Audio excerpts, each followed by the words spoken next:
اس نے گھبرا کے پوچھا کہ میں تو تاریک پورے میں گرفتار ہو جاؤں گا، اندھیرے میں، مجھے کیسے پتا چلے گا کہ قیامت آ گئی؟ جبریل نے کہا پروردگار یہ کہتا ہے جس دن آسمان کے سارے دروازے کھل جائیں سمجھ جانا کہ قیامت آ گئی، اور فرشتے اترنے لگیں زمین کی طرف، ہر دروازے سے کروڑوں فرشتے اترتے چلے جائیں، سمجھ جانا قیامت آ گئی۔ اس دن سے لاکھوں برس بس وہ صرف عرش کی جانب دیکھتا رہا۔ اب کامی کیا تھا؟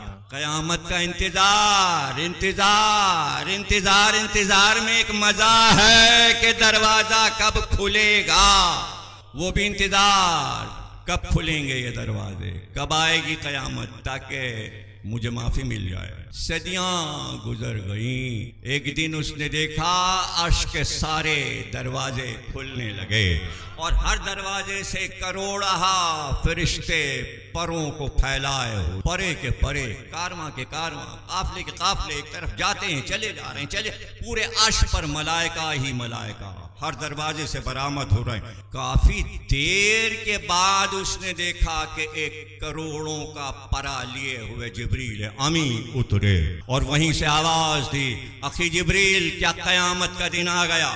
کا کیسے پہچانا؟ کا تم ہی نے تو کہا تھا عرش کے دروازے جس دن کھل جائیں سمجھ جانا قیامت کا دن آ گیا، اور فرشتے عرش سے فرش کی طرف اترنے لگے۔ تو آج تو میں دیکھ رہا ہوں کہ صبح سے سارے فرشتے عرش سے فرش کی طرف کہیں جا رہے ہیں، قیامت کا دن آ گیا، میری معافی کا دن آ گیا۔ جبریل نے کہا نہیں، ابھی قیامت کا دن نہیں آیا، یہ عرش کے دروازے تو اس لیے کھولے گئے ہیں اور یہ فرشتے اس لیے اتر رہے ہیں کہ نبی آخر کے یہاں چھوٹا نواسا پیدا ہوا ہے، اس کی مبارکباد کو ہم سب جا رہے ہیں، ہم سب مبارکباد کے لیے جا رہے ہیں۔ پطرس نے کہا اخی احسان کرو، مجھے بھی ساتھ لے لو۔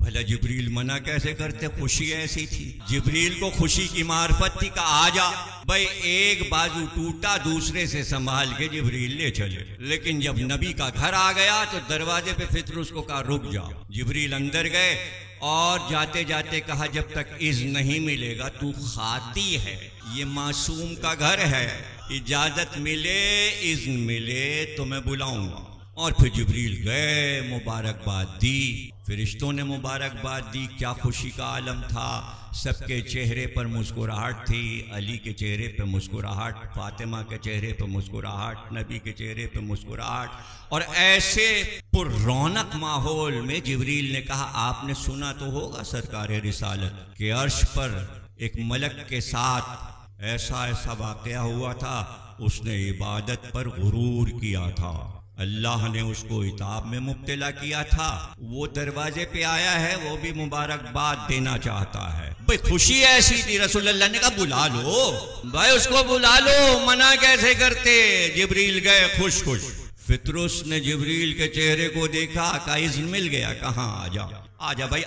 اب ایک ایک لمحہ جو میں کہوں گا نا وہ آپ کی نظر میری طرف سے ہٹے نا، ورنہ بات سمجھ میں نہیں آئے گی۔ بس جب آ رہا تھا پطرس، اندر داخل ہو رہا تھا، وہی وقت تھا کہ نبی نے حسین کو جھولے سے اٹھا لیا تھا۔ یہ دیکھیے یہ صبح سے ہو رہا تھا کہ نبی گود میں اٹھاتے تھے اور ٹہلتے تھے، پیار کرتے تھے، پھر سو جاتے، پھر جھولے میں رکھ دیتے، پھر دیکھتے ذرا سا چوکے، پھر دوڑ کے اٹھا لیتے، پھر پیار کرتے اور پھر ٹہلنے لگتے۔ اب یہ پتہ نہیں کون سی باری تھی کہ اسی وقت حسین کو، کیوں نہ کہوں یہ میں تاریخ میں تو نہیں ہے، دل چاہتا ہے کہہ دوں، حسین کو خبر ہو گئی کہ کوئی سائل دروازے پر، بھئی چوکے ہیں، ان کے چوکنے پر نبی نے گود میں اٹھایا اور اب گود سے سینے سے لپٹائے ہیں۔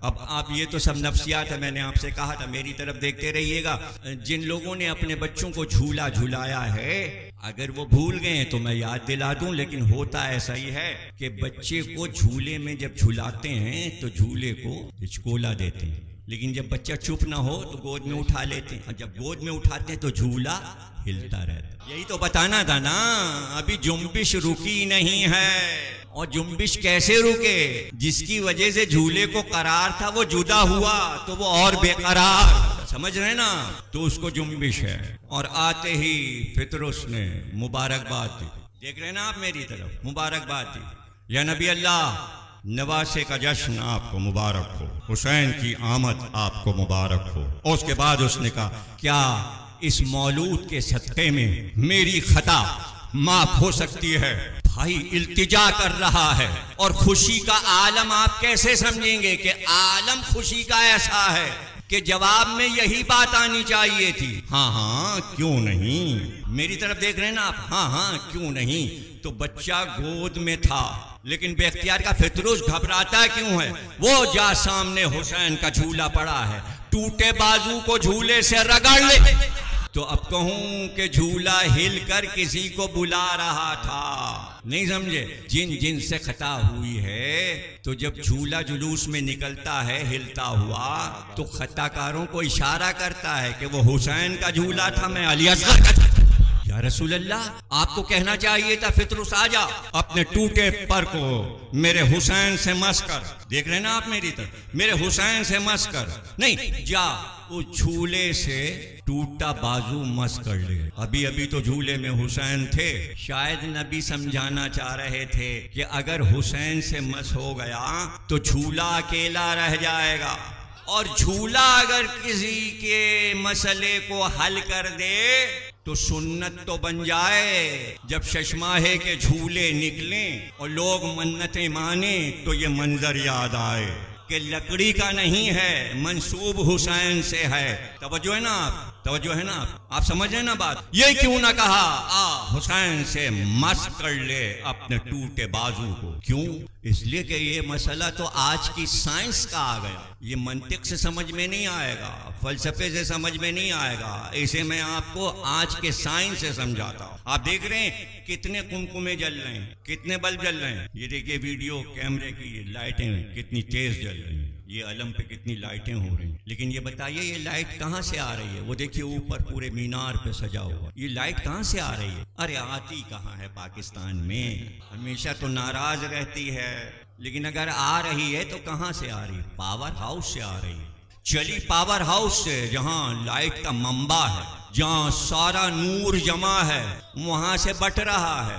تو آپ کے یہ یہاں مزار پہ کیسے آ گئی؟ ان کا دیکھیے وہ کٹ آؤٹ لگا ہوا ہے، اگر فیوز ہو جائے تو کٹ آؤٹ نکالتے ہیں، اس میں ایک باریک تار ترچھا سا لگا ہوتا ہے، جب وہ جل جائے تو لائٹ چلی جاتی ہے۔ اتنے باریک تار سے اتنی بہت سی لائٹ، اتنا باریک کٹ آؤٹ کا تار اور اتنی لائٹ کا نہیں، اگر یہ باریک تار نہ ہو اور ایک دم سے منبع سے ساری لائٹ آ جائے تو بھگ سے یہ سارے بلب اڑ جائیں گے، یہ بلب پھٹ جائیں گے۔ جتنی کی ضرورت ہے اتنی بلب میں جا رہی ہے، ٹیوب لائٹ میں جا رہی اس باریک تار سے، یعنی بہت کم ضرورت ہے، اگر زیادہ ہو جائے تو بمباٹ ہو جائے۔ حسین منبع نور تھے، اگر کہہ دیتے آ حسین سے آ کے مس کر لے تو فرشتہ فنا ہو جائے۔